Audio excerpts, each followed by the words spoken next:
আহ, আমার নাম নির্মল জেনা। আমি পূর্ব মেদিনীপুর তমলুক থেকে আসছি। আমি আমার ডিপ্লোমা 2016 সালে জ্ঞানসাগর ঘোষ পলিটেকনিক থেকে 76% নাম্বার নিয়ে পাস করেছি। তারপর আমি আমার কেরিয়ার এল&টি কনস্ট্রাকশন প্রাইভেট লিমিটেডে আমি করি, যেখানে আমি 5 বছর কাজ করেছি এবং দুটো বড় প্রজেক্টে, 4 জিটিবিসি প্রজেক্ট অ্যান্ড সেকেন্ডটা ছিল Chennai international airport project phase 2। তারপরে আমি sir Shapoorji and পালুজি construction private লিমিটেডে জয়েন করেছি কটকেতে। প্রজেক্টটা পেজ ইন্ডাস্ট্রি লিমিটেড, যেখানে 2 বছর কাজ করেছি। এবং এখন আমি CRN architecture and consultant private লিমিটেডে প্রজেক্ট ম্যানেজমেন্ট কনসালটেন্ট রোলে সুইচ ফুডে প্রজেক্টে আমি হাওড়াতে কাজ করছি। এবং আমার ওভারঅল এক্সপিরিয়েন্স 7 ইয়ার্সের একটু বেশি। 7 ইয়ার্স এর বেশি। কি কি ফিল্ডে কাজ করেছো? স্যার টোটালি বিল্ডিং এর উপরে, মানে আমি যখন আমার প্রথম প্রজেক্টটা ছিল স্যার, সেটা স্ট্রাকচারের উপর, মানে কংক্রিটিং আর রেনফোর্সমেন্ট, এই দুটোই ছিল। আর সেকেন্ড প্রজেক্টটা যেটা চেন্নাই ইন্টারন্যাশনাল এয়ারপোর্ট ছিল, এটাতে আমি ফিনিশিং অ্যাক্টিভিটি, যেমন ব্রিক ওয়ার্ক, প্লাস্টার আর আপনার স্টাইল, এটা দেখেছি।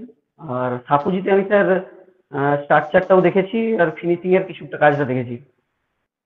আর এখন আমি যেটা আছে, এটা আমার মানে ওভারঅল সবকিছু দেখতে হয়, প্রজেক্ট ম্যানেজমেন্ট থেকে শুরু করে ক্লায়েন্টের সঙ্গে, কন্ট্রাক্টরের সঙ্গে কোঅর্ডিনেশন করা, ম্যাটেরিয়াল চেকিং, কোয়ালিটি কন্ট্রোল, আর আপনার বিল চেকিং, বিডিএস চেকিং করা, তারপরে ড্রয়িং ড্রয়িং অনুযায়ী কাজ হচ্ছে কিনা সেটা চেকিং করা, বা যদি কোনো প্রবলেম থাকে সাইটে সেগুলোকে হাইলাইট করা আমাদের অফিসে, আমাদের চেন্নাই অফিসে পাঠানো, এইগুলোই তুমি তো করছি বা এখন। তুমি তো একটা ভালো জব করছো, আবার জবটা ছাড়বে কেন? স্যার অ্যাকচুয়ালি এই যে জবটা, এটা আমাদের কোম্পানিটা actually basically Chennai base company. তো প্রথমত আমার ফ্যামিলির প্রবলেম, তো তার জন্য আমি চাই যে ওয়েস্ট বেঙ্গলে সেটেল হতে। এই প্রজেক্টটা শেষ হওয়ার পরে হয়তো আমাকে চেন্নাইয়ের দিকে চলে যেতে হবে। আহ, তো আমি মানে ওয়েস্ট বেঙ্গলের মধ্যেই থাকতে চাই। না, আর আরাম তার আরাম পেতে চাও? মানে কাজে ফাঁকি দেবে, তাই তো? কাছে বাড়ির থাকি কাছে? নয় স্যার, অ্যাকচুয়ালি বাড়ির কাছে, বাড়ির সমস্যা, যদি বাবার বয়স হয়েছে, মানে ফ্যামিলিকে সাপোর্ট করার জন্য আমাকে বাড়ির কাছে থাকতে হবে। আর এটাও একটা আচ্ছা। মেন কারণ ছিল যেটা আমি সাপুজি বা এল&টি ছেড়েছি। আচ্ছা, তুমি বিল্ডিং এ কাজ করেছো, বলো তো ড্যাম প্রুফ কি? ড্যাম প্রুফিং কেন করা ড্যাম হয়? ড্যাম প্রুফিং স্যার অ্যাকচুয়ালি আমরা 3 লেভেলে করি। মানে 3 লেভেল মানে বেসিক্যালি সুপার স্ট্রাকচার আর সাবস্ট্রাকচারের যে জয়েন্টটা, সেখানে করি যাতে নিচে থেকে ময়েশ্চারটা উপরে যাতে না আসতে পারে, তার জন্য। হ্যাঁ, নিচে থেকে যেন ময়েশ্চারটা উপরে না আসতে পারে, তাই তো? হুম। আচ্ছা, প্লাস্টার তুমি বিল্ডিং ইউজ করবে, ধরো 15 mm প্লাস্টার ইউজ করছো বা 20 mm প্লাস্টার থিকনেস ইউজ করছো। 15 mm, ইন্টার 15 mm বা 20 mm তুমি প্লাস্টার ইউজ করছো, হুম। ইনসাইডে কত ইউজ করবে, আউটসাইডে কত ইউজ করবে? আউটসাইড বেশি ইউজ করবো সবসময়। ইনসাইডে? আউটসাইডে, ইনসাইডে কমই। ইনসাইডে জেনারেলি আমরা 12 mm করি, আর আউটসাইডে 18 mm করি। প্রথম অপশন দিয়েছিলাম 15 আর 20 mm, তাহলে এটার মধ্যে কোনটা ইনসাইডে করবে, কোনটা আউটসাইডে করবে? 15 mm ইনসাইড আর 20 mm আউটসাইড। আচ্ছা, তো সিমেন্ট আর স্যান্ড এর রেশিও কত হয় জেনারেলি তোমার M15 এর জন্য? M15 মোটারটা তুমি কত রেশিওতে বানাবে? 1:3। এক্সটার্নালের জন্য স্যার 1:3 করি। আর ইন্টারনালে 1:4। আর ইন্টারনালে যদি আরসিসি সার্ফেস হয়, তখন আমরা 1:3 করি। মানে যে কোনো আরসিসি সার্ফেসে আমরা 1:3 করি। তুমি প্লাস্টারিং এর জন্য কোন সিমেন্ট ইউজ করবে? ওপিসি 43 গ্রেডটাই আমরা ইউজ করি স্যার। OPC 43 grade? হুম। OPC 43 গ্রেড পাওয়া যায় এরকম কোনো কয়েকটা ব্র্যান্ডের নাম বলো তো, available in West Ultra Bengal. UltraTech আছে স্যার, অম্বুজা আছে, আর আপনার আলট্রাট্রেক, অম্বুজা,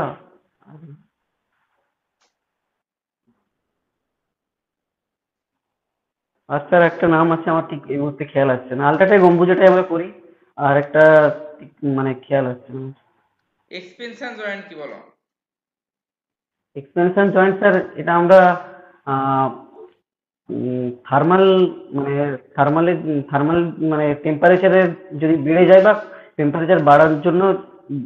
যে কোনো মেম্বার এক্সপেনশন করতে পারে, সেটাকে আমরা, তার জন্য আমরা জয়েন্টটা দিই আর কি।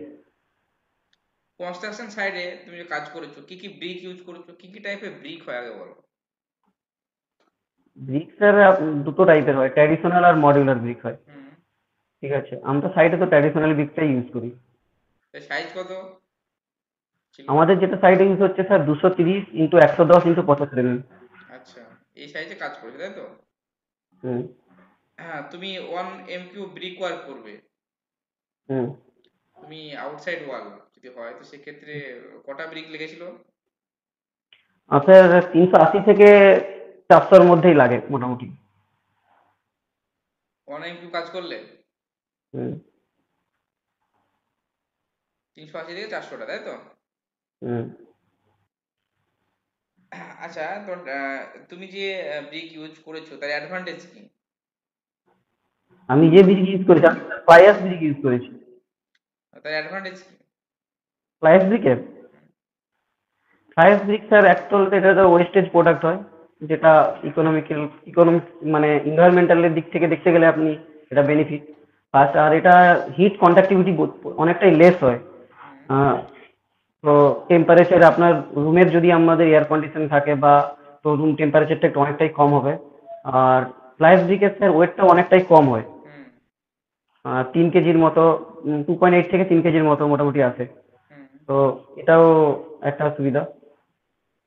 আচ্ছা, তুমি ফ্ল্যাশ ব্রিক দিয়ে উইন্ডো অ্যান্ড ডোর এই ফিনিশিং গুলো কি আনতে পেরেছিলে? স্যার বুঝলাম না, আরেকবার বলুন। উইন্ডো অ্যান্ড ডোর এই পোর্শনের ফিনিশিং গুলো প্লাস ফ্ল্যাশ ব্রিক দিয়ে তুমি আনতে পেরেছিলে সাইডে? উইন্ডোজ আর সাইজ গুলো স্যার, আমরা উইন্ডোজ আর ডোরের যে সাইজ গুলো তার থেকে আমরা 20 mm আমরা কম রাখি। সাইজ অ্যাকচুয়ালি রাখা রাখা যায় না, মানে সেটা নয়, নয়, আমি আমরা বলতে 20 mm। চাইছি তুমি ডোর অ্যান্ড উইন্ডো যখন এসেছিল তোমার ওই যে ফ্রেম তুমি সেট করেছিলে, হুম। সেক্ষেত্রে সেই পোর্শন গুলো কি মডুলার ব্রেক দিয়ে করলে বেশি স্ট্রং হয় না ফ্ল্যাশ ব্রিক দিয়ে করলে স্ট্রং হয়? Only for door and window purpose, যে তুমি নর্মাল একটা না, ফ্রেম ওখানে দিচ্ছ। ডোর, উইন্ডোজ ডোরের জায়গায় স্যার আমরা অ্যাকচুয়ালি মুলিয়ান দিই, দু সাইডে কংক্রিটের মুলিয়ান দিয়ে দিই, আর উইন্ডোজের জায়গায় দিই না। উইন্ডো ক্ষেত্রে দাও না তাই তো? না। আচ্ছা ঠিক আছে, কেন দাও না? উইন্ডোজ স্যার ডোরের ক্ষেত্রে অ্যাকচুয়ালি ডোরটা অনেকটাই লোড হয়, ওকে ডিল করে অ্যাঙ্কারিং করে, তো ব্রিকটা অতটা সাফিসিয়েন্ট স্ট্রেন্থ দিতে পারবে আচ্ছা, না, তার জন্য আমরা মডিউলার মুলিয়ান। ব্রিক আর ফ্ল্যাশ ব্রিক মানে সেফটির ক্ষেত্রে কোনটা বেশি ভালো তোমার কি মনে হয়? মডিউলার ব্রিক আর ফ্ল্যাশ ব্রিক? মডুলার ব্রিক আর সাইজ ব্রিকের, মডিউলার ব্রিক তো স্যার আর ধরো তুমি সাইজের জন্য এসি ব্লক ইউজ করলে, এসি ব্লক ইউজ অটোক্লেভ করলে রেটেড কংক্রিট। আর হুম। মডুলার ব্রিক ইউজ স্লাইস করলে কোনটা সেফটি পারপাসে কোনটা বেশি ভালো? Sir, AC block sir actually non bearing, মানে ও লোড নেয় না, অনলি পার্টিশন পারপাস ইউজ করতে পারি। তো সেদিক থেকে দেখতে হলে যদি বাই চান্স কোনো লোড আসে তো ক্র্যাক ক্র্যাক আসবেই আসবে। আর যেহেতু আমার ফ্লাইয়ার ব্রিক যেগুলো হয় এগুলো স্যার লোড ও নিতে পারে, মানে লোড বিয়ারিং ওয়াল হিসেবেও আমরা ব্যবহার করতে পারি। ওয়ান ওয়ে স্ল্যাব আর টু ওয়ে স্ল্যাবের মধ্যে পার্থক্য কি? One way sir mainly bending direction একদিকে হয় এবং সাপোর্টটা আপনার দুই দিকেই থাকে।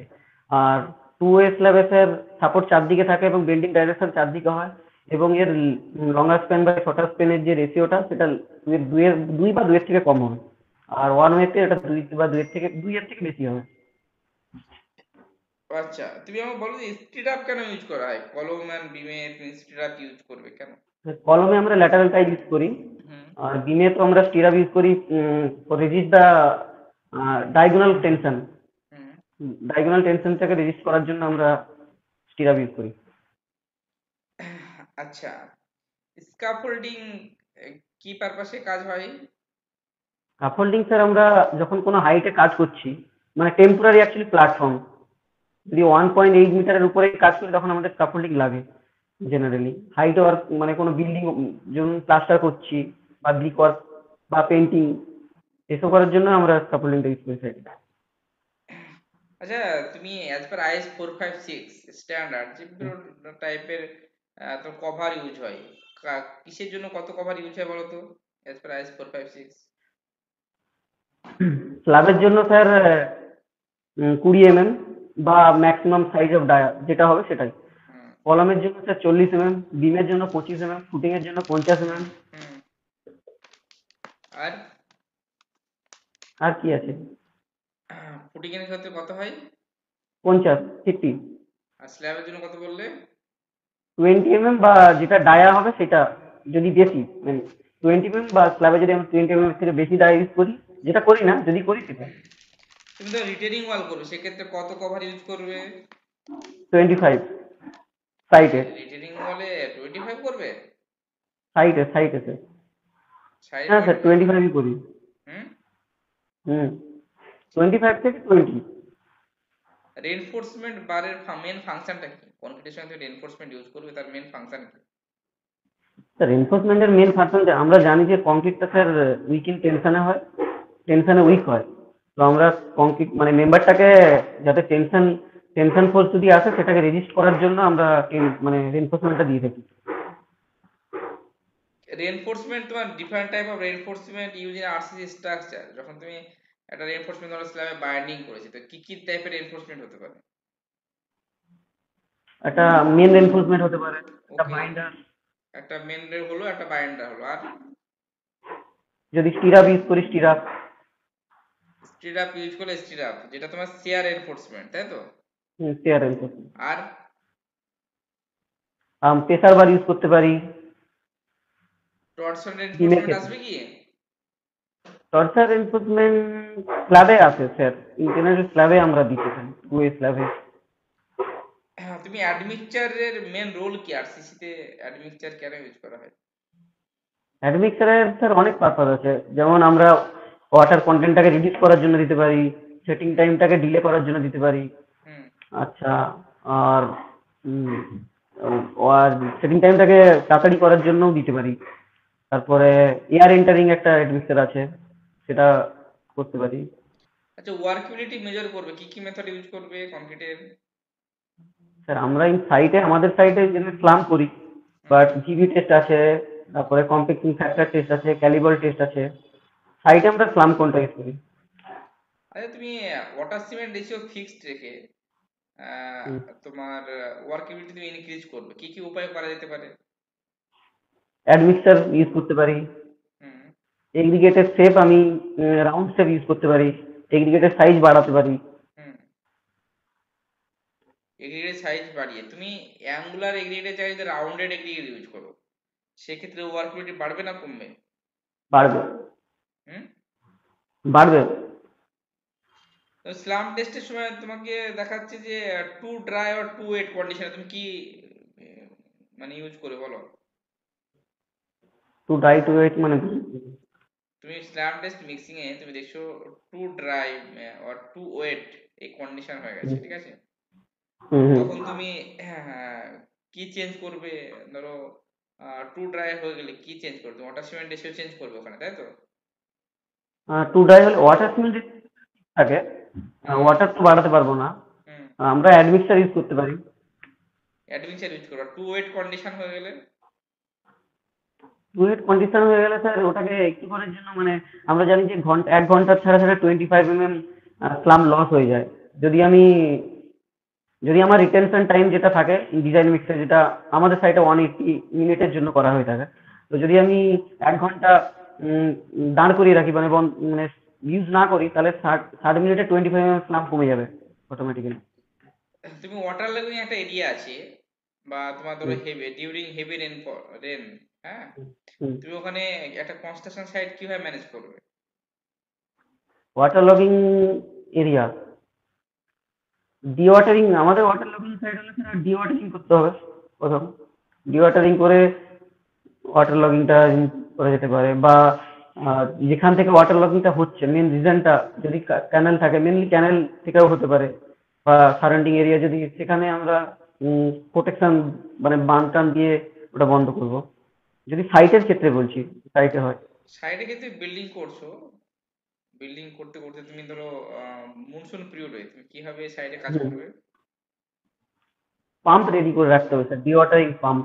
মেনলি ডিওয়াটারিং পাম্প আমরা রেডি থাকে আমাদের, যখনই বৃষ্টি হয় আমরা ওটা ডিওয়াটারিং করে থাকি। আচ্ছা, তুমি ধরো তুমি সাইডে কাজ করাচ্ছো বিল্ডিং এর, ঠিক আছে? হুম তোমার সাপ্লাই ঠিকঠাক নেই, ধরো দেখা যাচ্ছে যে মনসুন পিরিয়ডে কোনো একটা ব্রিজ ভেঙে গেছে, হুম যে যেখান দিয়ে মেটেরিয়ালসটা তোমার সাপ্লাই ক্যারেজ হচ্ছে তার অল্টারনেট কোনো রাস্তা নেই। তো সেক্ষেত্রে হুম, তুমি কনস্ট্রাকশন কি বন্ধ করে রাখবে না কন্টিনিউ করবে? লোকাল মানে ধরো মেটেরিয়ালস তোমার শর্ট পড়ে গেছে, মানে মেটেরিয়ালস ধরো তুমি সাপোজ তুমি এনফোর্সমেন্টের জায়গায় টাটা স্টিল ধরেছো, টাটাটা তুমি সাপ্লাই পাচ্ছ না, বা তোমার মেটেরিয়ালের জায়গায় ধরো এগ্রিগেট ধরো পাকুর ভ্যালুটা দিয়েছো তুমি, তো সেটাও মেটেরিয়ালসটা তুমি অ্যাভেলেবল কালেক্ট করতে পারছো না কনস্ট্রাকশন সাইডে। হুম। সেক্ষেত্রে কনস্ট্রাকশন তুমি কিভাবে কন্টিনিউ করে যাবে? যে তোমার চাপ স্যার আছে যে ওরা উইদিন 6 মান্থের মধ্যে কমপ্লিট করতে হবে। হুম, হুম। স্যার আমাদের অ্যাকচুয়ালি প্যারালাল অ্যাক্টিভিটি অনেক কিছুই থাকে। যদি যদি কোনোভাবে আমরা অন্য কোনোভাবে অ্যারেঞ্জ করার যদি করতে পারার চেষ্টা করব। যেমন আমাদের অ্যাপ্রুভ মেগ অনেক কিছু থাকে, যেমন আপনি বললেন যে টাটা স্টিল না থাকলে আমাদের এখানে সেলেরও রড অ্যাপ্রুভ আছে। তো আমি সেল আনার চেষ্টা করবো, বা অল্টারনেটিভ যে অ্যাপ্রুভ মেগগুলো আছে সেগুলো আনার আমি চেষ্টা করব। হুম। যদি মানে মেন অ্যাক্সেস যেটা আমাদের সাইটে আসার হয়তো একটাই মাত্র অ্যাক্সেস এবং সেটা আনতে পারবো না, বা সেই রকমই যদি কোনো সিচুয়েশন হয়, তাহলে আমাদের প্যারালাল অ্যাক্টিভিটি অনেক কিছুই হয়। অনেক কিছু আছে, ধরুন আমার রড কম্পিউটার কাজ বন্ধ হয়ে গেছে, আমি ইন্টারনাল অ্যাক্টিভিটি চালু করে দেবো, যেমন ব্রিকওয়ার্ক প্লাস্টার এসব আমি করতে পারি। অ্যাক্টিভিটি বন্ধ করার কোনো মানে হয় না। অন্য অ্যাক্টিভিটি চালু করবো যেগুলো প্যারালাল আছে। আচ্ছা, তুমি আমাকে বলো যে ধরো সাইডে কাজ করতে করতে দেখা যাচ্ছে তোমার 12 এর এনফোর্সমেন্ট লাগবে, ঠিক আছে? হুম, 12 হুম। এর এনফোর্সমেন্ট অ্যাভেলেবল নয়, ঠিক আছে?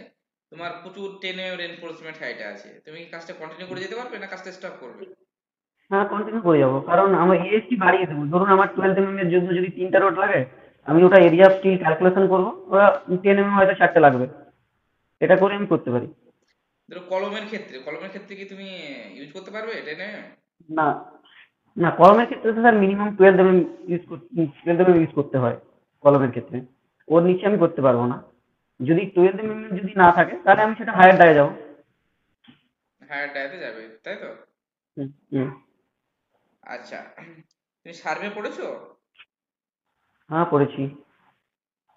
Height of collimation, rise and fall method, এই দুটো আমাকে বোঝাও তো, দুটোর মধ্যে ডিফারেন্স কি?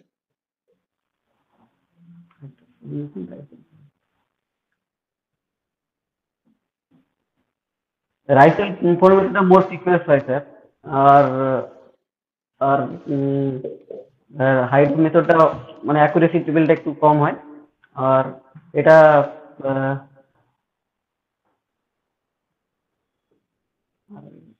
What is the different type of levelling use in civil engineering? Different levelling types of levelling. কি কি টাইপের ইউজ হয় বলো? লেভেলিং কি কি টাইপের হয়?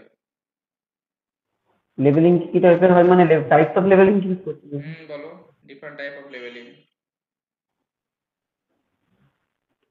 আচ্ছা, হোয়াট আর ইনডাইরেক্ট লেভেলিং হয়, আর ইনডাইরেক্ট লেভেলিং, ডাইরেক্ট লেভেলিং হয়।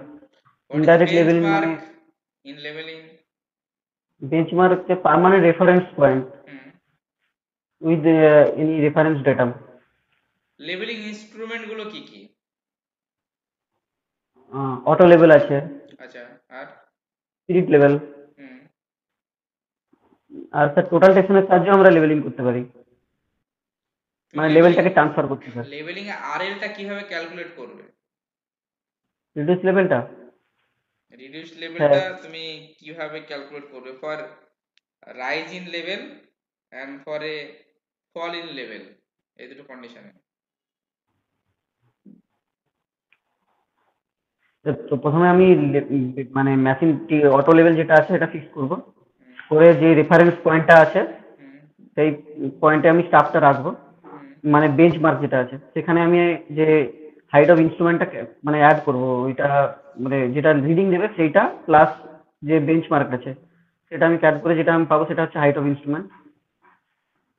ঠিক আছে স্যার, ওইটা এবার আমি অটো লেভেলটা ওই যে রিডিউস লেভেল যেটা চাইছি আমি সেখানে আমি রাখবো।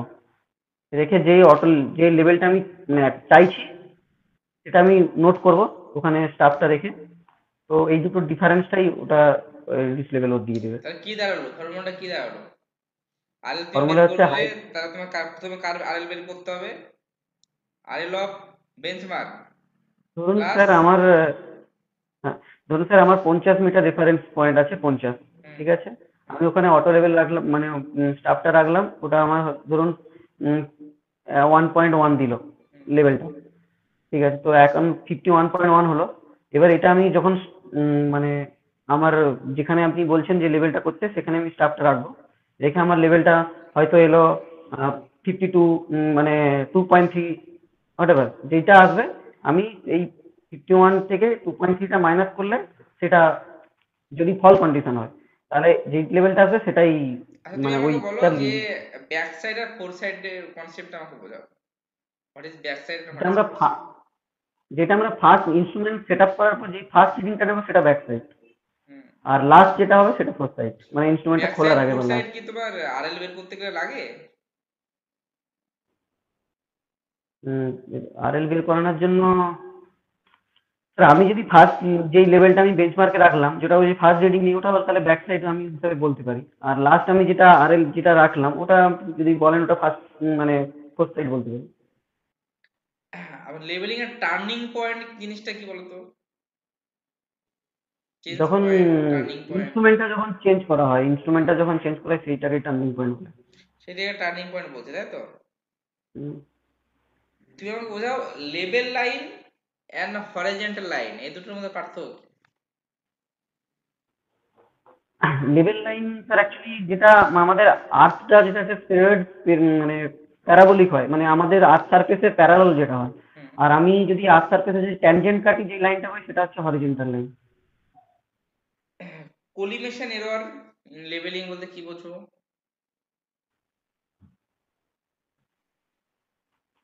স্যার এই মুহূর্তে রিকল হচ্ছে না। আচ্ছা ঠিক আছে, নো প্রবলেম। তুমি ডিপার্টমেন্ট ফার্স্ট অপশন কি দেবে? PWD. First option PWD, second irrigation. Irrigation, third PHE. Planning and statistics. আচ্ছা, প্ল্যানিং এন্ড স্ট্যাটিস্টিক।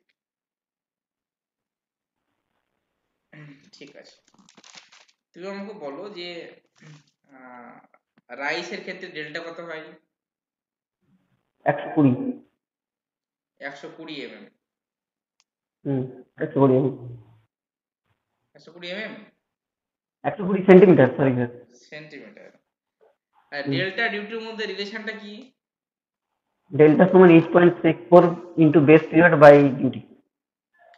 তুমি হুইট চাষ করবে, গম চাষ করবে, কি ইরিগেশন অ্যাপ্লাই করবে? গম চাষের ক্ষেত্রে কি ইরিগেশন অ্যাপ্লাই করা ওয়ান হয়? Minute sir. হ্যাঁ বলুন। ধান বা গম চাষের ক্ষেত্রে কি ইরিগেশন অ্যাপ্লাই ওয়ান করা মিনিট হয়? স্যার, আমি একটু কারেক্ট।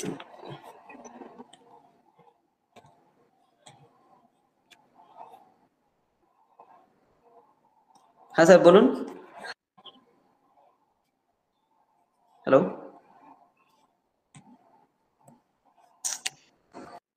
হ্যাঁ স্যার বলুন এবার, কল এসে গেছে। ধান বা গম চাষের ক্ষেত্রে কি ইরিগেশন ইউজ করবে? ধান বা গম, হুম। ধানের ক্ষেত্রে আমরা sir flood flood irrigation, three flood. আচ্ছা, অ্যাকুয়েডাক্ট আর সুপার প্যাসেজের মধ্যে মেন পার্থক্য কি? স্যার অ্যাকোয়াগার্ডটা যখন রিভারটা নিচে থাকবে আর ক্যানেলটা উপরে থাকবে, এবং এদের মানে ক্যানেলের বটমটা যাতে রিভারের হাই ফ্লোড লেভেলের টাচ না হয়, সেটা হচ্ছে অ্যাকোয়াগার্ড। আর সুপার প্যাসেজ তার অপোজিট, মানে রিভার উপরে থাকবে এবং ক্যানেল নিচে থাকবে। ওদের ক্যানেলের মানে রিভারের বটম লেভেল যেটা ক্যানেলের হাই ফ্লোড লেভেলটা যেন টাচ না হয়। ওয়্যার অ্যান্ড চেক ড্যাম এই দুটো কখন কোন জায়গায় অ্যাপ্লাই করবে বলো? কোন জায়গায় ওয়্যার করবে, ওয়ার কোন জায়গায় চেক ড্যাম করবে?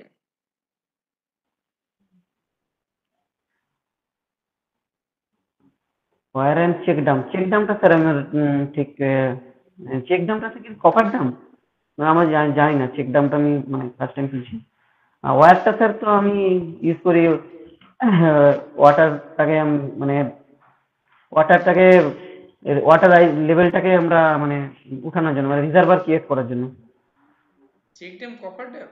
চেক চেক ড্যাম তুমি না না জানো আমি না? জানি না স্যার, চেক ডামটা আমি মানে ফার্স্ট টাইম শুনছি।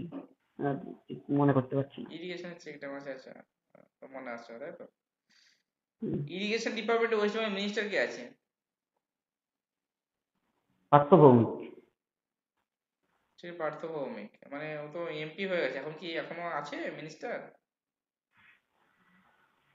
আমি স্যার যেটা আমি গুগলে সার্চ করছিলাম ওটাই দেখলাম, তো পার্থ ভৌমিক ছিল। তো গতবার লোকসভা ইলেকশনে জিতে এমপি হয়েছে। হুম। ঠিক আছে, ওকে। দেখো তুমি, তোমার একটা জিনিস বলি, তুমি ফার্স্ট অপশন পিডব্লিউডি দিচ্ছ, second option irrigation and waterway দিচ্ছ, তো তোমাকে